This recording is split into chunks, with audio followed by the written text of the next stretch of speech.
Hello mga boss, good evening. Dito ako ngayon sa Divisoria Night Market. May tawag nga para sa akin mula sa Taytay, Sir Buddy, na pinapaluwas niya ako kasi naubusan na raw siya ng tuyo. Kaya isang text lang sa akin ni Sir Buddy, challenge accept, agad tayo kay Divisoria. May pasok ako niya kay Landmark. Pag out ko kay Landmark ng 9 PM, kukuha na ako ng booking kay Angkas papunta ng Manila para eto yung next job natin kay Divisoria. Bale, itong kay Divisoria naman kahit anong oras pwede ko siyang kunin. Minsan dumarating ako rito mga 12 AM na or 1 AM kasi nga pag ganyang oras sobrang luwag na ng kalsada rito sa Divisoria. Mga boss, pag pumunta kayo rito kahit hanggang alas 3, alas 4, alas 5, ang dami pa rin tao. Kaya ang maganda rito pag pupunta kayo rito mga ganong oras, 12 or 1 AM kasi binabargain na nila yung ibang mga gulay rito, mga prutas. Kasi pag pumunta kayo rito ng sobrang aga, mga 6, 7 or 8, 9, sobrang dami pang tao. Saka ang dami pang truck, mga jeepney, kasi dinadaanan nila yung hallway dito, yung pinaka main road ng Divisoria. Nyo rito, mga bultuhan, mga paninda rito. Kaya yung ibang pumupunta rito, mga nakatruck na, may mga van, kasi nga yung iba rito, mga paninda rin nila sa mga ibang palengke. Tapos yung iba sa mga ibang restaurant. Kasi ang laki ng mura rin nila dito. Makakabili sila rito ng mga kalahati ng presyo pagdating sa mga palengke.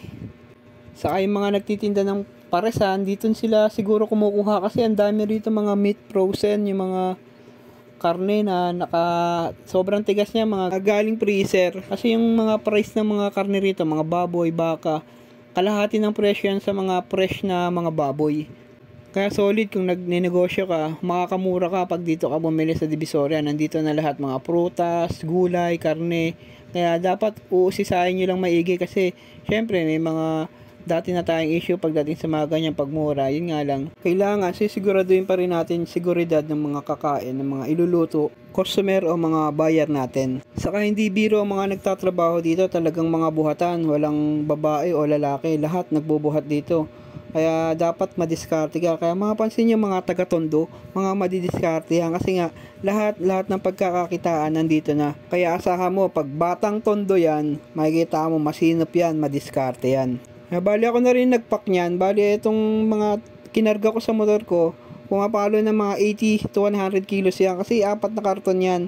Bawat karton kasi bumibigat ng 20 kilos. Kaya solid talaga yung motor ko na yan. Hindi na siya pang angkas panglalamog na. Saka dito na rin pala ako kumukuha ng pagkain ng rabbit ko. Kasi may mga reta-retaso na sila ng mga pechay, mga repolyo na tinatapon na lang nila dito. Kaya pag minadaanan akong ganyan, hinihingi ko na yan para pangpasalubong ko sa mga rabbit ko. Solid, di ba? Sayang kasi kung itatapon lang yan o pagdating kasi ng mga truck, kinakarga na lang yun doon. Kaya sayang talaga. Bali pa exit na nga pala tayo, naka-U-turn na ako. Bali nandito na ako sa may kabilang side.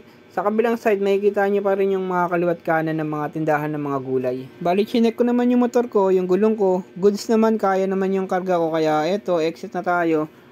Papunta na po tayo ng Taytay kasi dito ko i-drop off tong mga karga ko ng mga dried fish or mga tuyo. Kaya maglalambing po ako sa inyo. Please support my video and like and share. Salamat po.